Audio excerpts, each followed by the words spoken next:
ഓം നമോ ഭഗവതേ വാസുദേവായ. നാരായണ നാരായണ ജയ ഗോവിന്ദ ഹരേ ഗോവിന്ദ ഹരേ. നാരായണ നാരായണ ജയ ഗോപാല ഹരേ ഗോപാല ഹരേ. ഹരിമുരളീരവത്തിലേക്ക് എല്ലാവർക്കും സ്വാഗതം. ഇന്ന് നമുക്ക് പുതിയൊരു ദശകം പഠിക്കാം. ശ്രീമൻ നാരായണീയം ദശകം 86 ഭാരതയുദ്ധം. ഈ ദശകത്തിൽ ഭട്ടതിരിപ്പാട് ഭാരതയുദ്ധത്തെക്കുറിച്ചാണ് വർണ്ണിക്കുന്നത്. സാല്വവധത്തെ കുറിച്ച് ആദ്യം പറയുന്നു. ശിശുപാലൻ്റെ ഭാഗത്തുള്ളവനും ഭഗവാന്റെ ശത്രുവുമായ സാല്വൻ രുക്മിണി സ്വയംവരത്തിൽ യാദവരോട് തോറ്റ് പിൻവാങ്ങിയപ്പോൾ യദുകുലം നശിപ്പിക്കാൻ പ്രതിജ്ഞയെടുത്തിരുന്നു. ഇന്ദ്രപ്രസ്ഥത്തിൽ ദുർനിമിത്തങ്ങൾ കണ്ട ഭഗവാൻ ബലരാമനുമൊന്നിച്ച് വേഗം ദ്വാരകയിലെത്തിയപ്പോൾ സാല്വന്റെ സൈന്യം ഒട്ടുമുക്കാലും ഒടുങ്ങിയിരുന്നു. പ്രധാനമായും സാല്വനെ വധിച്ചാൽ കാര്യം തീരുമെന്നുള്ള നിലയിലായിരുന്നു ഭഗവാൻ. മായാവിയും മായാവിമാനമുള്ളവനുമായ സാല്വനെ തടഞ്ഞു. സാൽവൻ ഗദ കൊണ്ട് ഭഗവാന്റെ ശാരംഗം എന്ന വില്ല് താഴെ തെറിപ്പിച്ചു. സാൽവന്റെ ശക്തി പ്രസിദ്ധമാകട്ടെ എന്ന് കരുതിയാണ് അങ്ങനെ ചെയ്തത്.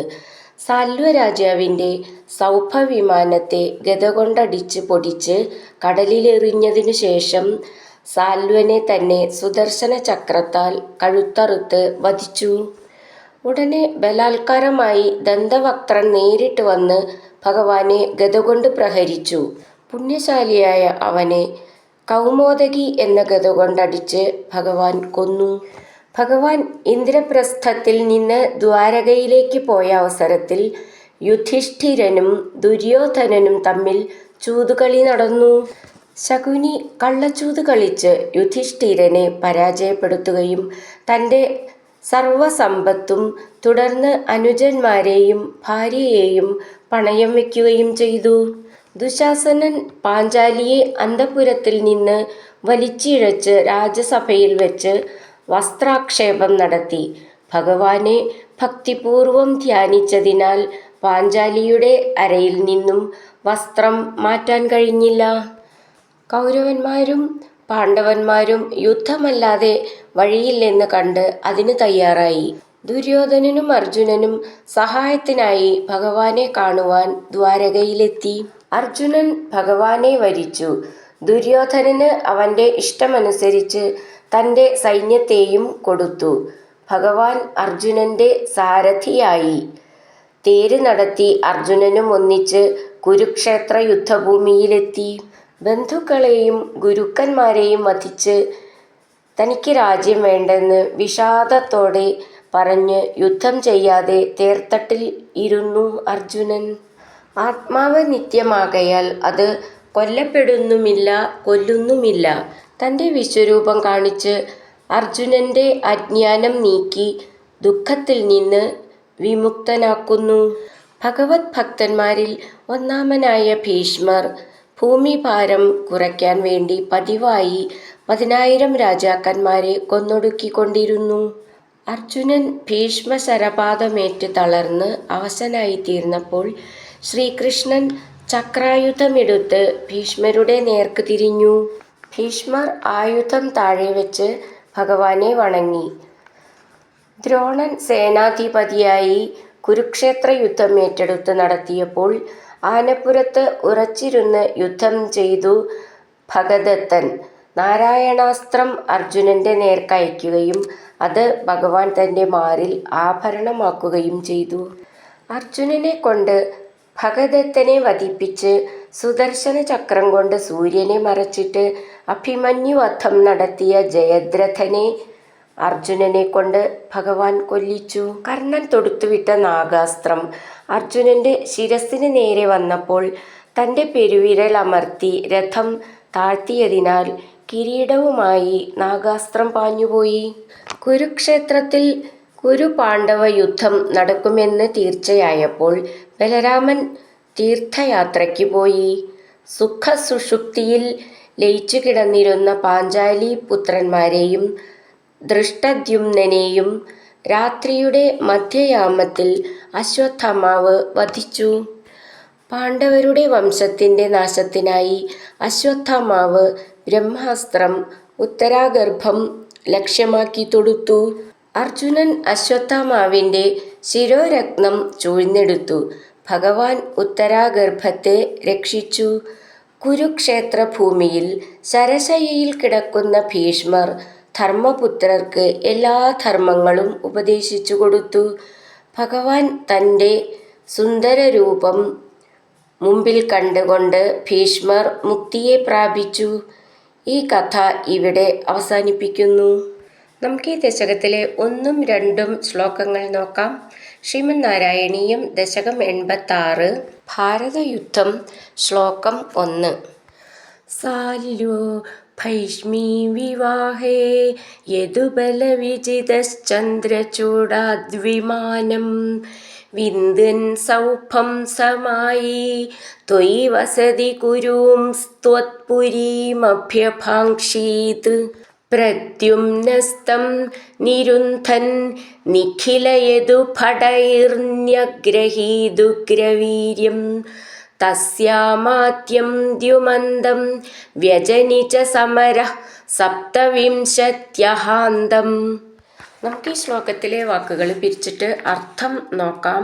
സാല്വോ ഭൈഷ്മീ വിവാഹേ യദുബല വിജിത ചന്ദ്രചൂഡാത് വിമാനം വിന്ദൻ സൗഭം സമായി ത്വയി വസതി കുരൂൻ ത്വത് പുരീം അഭ്യഭാംക്ഷീത് പ്രദ്യുമ്ന സ്തം നിരുന്ധൻ നിഖില യദുഭടൈർന്യഗ്രഹീത് ഉഗ്രവീര്യം തസ്യാമാത്യം ദ്യുമന്തം വ്യജനി ച സമരഃ സപ്തവിംശത്യഹാന്ത. അർത്ഥം: ഭൈഷ്മീ വിവാഹേ, രുക്മിണി വിവാഹം നടക്കുമ്പോൾ യദുബലവിജിത, യാദവ സൈന്യത്താൽ ജയിക്കപ്പെട്ടവനും മായി, മായാപ്രയോഗത്തിൽ സമർത്ഥനുമായ സാല്വ, സാല്വ രാജാവ് ചന്ദ്രചൂഡാത്, ശിവനിൽ നിന്ന് സൗഭം, സൗഭം എന്നു പേരുള്ള വിമാനം, വിമാനത്തെ വിന്ദൻ നേടിയിട്ട് ത്വയി അവിടുന്ന് കുരൂൻ, കുരുരാജ്യത്തെ അതായത് ഇന്ദ്രപ്രസ്ഥം വസതി വസിക്കുമ്പോൾ ത്വത്പുരീം അങ്ങയുടെ ദ്വാരകാപുരത്തെ അഭ്യഭാംക്ഷീത് ഭഞ്ജിച്ചു പ്രദ്യുമ്ന, പ്രദ്യുമ്നൻ അഖിലയദു ഭടൈ എല്ലാ യാദവ സൈന്യത്തോടും കൂടി തം അവനെ നിരുന്ധൻ തടയുന്നവനായി ഉഗ്രവീര്യം മഹാവീര്യമുള്ള തസ്യ ആ സാല്വന്റെ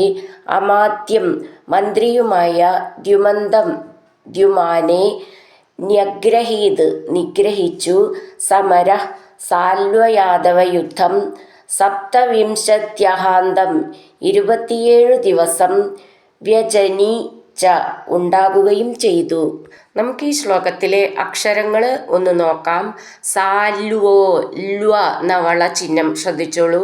ഭൈഷ്മീ വിവാഹേ, ഭൈ എന്നുള്ള അക്ഷരം നന്നായിട്ട് ഉറപ്പിച്ച് പറയണം. യദുബലവിജിതശ്ചന്ദ്രചൂഡാത് വിമാനം ചേർത്ത് ചൊല്ലുമ്പോൾ യദുബലവിജിതശ്ചന്ദ്രചൂഡാദ്വിമാനം. വിന്ദൻ നദ എന്നാണ്, വിന്ദൻ സൗഭം, ഭം എന്നുള്ള അക്ഷരം നന്നായിട്ട് ഉറപ്പിച്ച് പറയണം. സ മായി ത്വയി വസതി കുരൂം സ്ത്വത്, കുരൂൻ ത്വത് ചേർത്ത് ചൊല്ലുമ്പോൾ കുരൂം സ്ത്വത് പുരീം അഭ്യഭാംക്ഷീത് ചേർത്ത് ചൊല്ലുമ്പോൾ പുരീമഭ്യഭാംക്ഷീത്. അഭ്യ എന്നുള്ളതിൻ്റെ ഭ്യാന്നും ഭാംക്ഷീത് എന്നുള്ളതിൻ്റെ ഭാന്നും നന്നായിട്ട് ഉറപ്പിച്ച് പറയണം. അതേപോലെ ക്ഷീ എന്നുള്ള അക്ഷരം ഉറപ്പിച്ച് പറയാനുള്ളതാണ്. പ്രദ്യുമ്നസ്തം നിരുന്ധൻ, നാഥ എന്നാണ്, നന്നായിട്ട് ഉറപ്പിച്ച് പറയണം. നിഖില, ഖി എന്നുള്ള അക്ഷരം ഉറപ്പിച്ച് പറയാനുള്ളതാണ്. യദുഭടൈർ, ഭ എന്നുള്ള അക്ഷരം ഉറപ്പിച്ച് പറയണം. ന്യഗ്രഹീതുഗ്രവീര്യം തസ്യാമാത്യം. തസ്യ അമാത്യം, അതാണ് തസ്യാമാത്യം.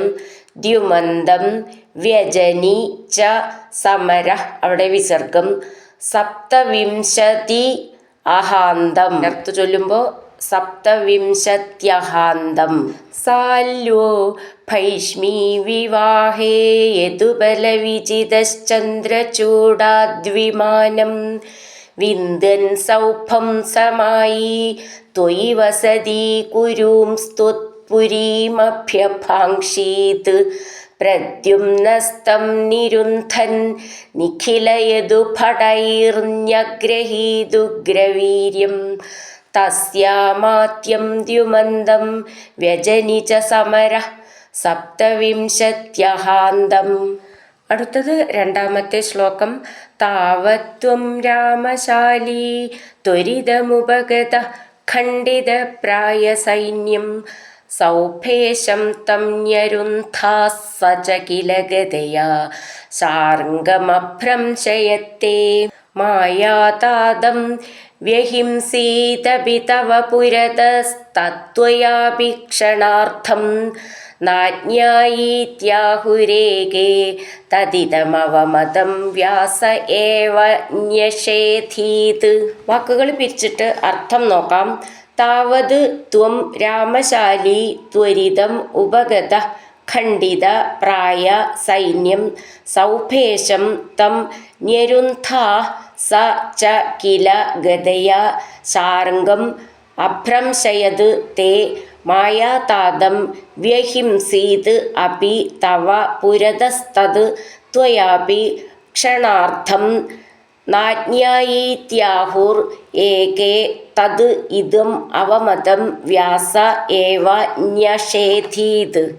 അർത്ഥം: താവത് അപ്പോൾ, ത്വം അവിടുന്ന്, രാമശാലി ബലരാമനുമൊന്നിച്ച്, ത്വരിതം വേഗം, ഉപഗത വന്നു, ഖണ്ഡിതപ്രായ സൈന്യം പ്രദ്യുമ്നാദികളാലും യദുക്കളാലും നശിപ്പിക്കപ്പെട്ട സാല്വ സൈന്യത്തോടു കൂടിയ, തം ആ സൗഭേശം സൗഭം എന്ന വിമാനത്തിൻ്റെ ഉടമയായ സാല്വനെ, ന്യരുന്ധ അവിടുന്ന് തടഞ്ഞു, സ ച അവനും, ഗദയ ഗദ കൊണ്ട്, തേ അങ്ങയുടെ, ശാർംഗം ശാർംഗം എന്ന വില്ലിനെ, അഭ്രംശയത് താഴെ പതിപ്പിച്ചു, തവ അവിടുത്തെ, പുരത മുമ്പിൽ വെച്ച്, മായാതാതം അപി മായ കൊണ്ട് നിർമ്മിച്ച ഭഗവാന്റെ താതനായ വസുദേവനെ, വ്യഹിംസീത് വധിക്കുകയും ചെയ്തു, തത് അതിനെ, ത്വയാ അപി അങ്ങയാലും, ക്ഷണാർത്ഥം അല്പനേരം, ന അജ്ഞായി അറിഞ്ഞില്ല, ഇതി എന്ന്, ഏകേ ചിലർ, ആഹു പറയുന്നു, തദിദം ആ പറയപ്പെട്ടത്, അവമതം ശരിയല്ലെന്നും അംഗീകരിക്കത്തക്കതല്ലെന്നും, വ്യാസ ഏവ വ്യാസൻ തന്നെ, ന്യഷേധീത് നിഷേധിച്ചിരിക്കുന്നു. നമുക്കിതിലെ അക്ഷരങ്ങൾ ഒന്ന് നോക്കാം. താവത് ത്വം രാമശാലി ത്വരിതം ഉപഗത, അവിടെ വിസർഗം. ഖണ്ഡിത, ഖ എന്നുള്ള അക്ഷരം നന്നായിട്ട് ഉറപ്പിച്ച് പറയണം. ണ്ടി എന്നുള്ളത് നാഡ് എന്നാണ്, ഒട്ടും ഉറപ്പിക്കേണ്ട. പ്രായ സൈന്യം സൗഭേശം, ഭേ എന്നുള്ള അക്ഷരം നന്നായിട്ട് ഉറപ്പിച്ച് പറയണം. തം ന്യരുന്ധ, അവിടെ വിസർഗട്ട് ചൊല്ലുകയാണെങ്കിൽ പിന്നെ സ എന്നുള്ളത് ഒരു സ എന്ന് മതി. ചേർത്ത് ചൊല്ലുമ്പോൾ ന്യരുന്ധാസ രണ്ട് സ വേണം. ച കില ഗദയാ ശാർംഗം അഭ്രംശയത് തേ, ഭ്രം എന്നുള്ള അക്ഷരം നന്നായിട്ട് ഉറപ്പിച്ച് പറയണം. മായാതാതം വ്യഹിംസീത് അപി തവ പുരതസ്തത് ത്വയാപി ക്ഷണാർത്ഥം, ക്ഷ എന്നുള്ള അക്ഷരം നന്നായിട്ട് ഉറപ്പിച്ച് പറയണം. ഥം എന്നുള്ളതും. നാജ്ഞായീത്യാഹൂർ, ജ്ഞ എന്നുള്ളത് ജ ഞാ എന്നാണ്. ഏകേ തത് ഇദം അവമതം വ്യാസ ഏവ ന്യഷേധീത്, ധീ എന്നുള്ള അക്ഷരം നന്നായിട്ട് ഉറപ്പിച്ച് പറയണം. താവത്വം രാമശാലി ത്വരിതമുപഗത खण्डितप्रायसैन्यं सौभेशं तं न्यरुन्धाः स च किल गदया शार्ङ्गमभ्रंशयत्ते मायातादं व्यहिंसीदपि तव पुरतस्तत्त्वयापि क्षणार्थं नाज्ञायीत्याहुरेके तदिदमवमतं व्यास एव न्यषेधीत्. ഹരിനാരായണ ഗോവിന്ദ ജയ നാരായണ ഗോവിന്ദ ഹരിനാരായണ ജയ നാരായണ ഗോവിന്ദ ഗോവിന്ദ ഗോവിന്ദ.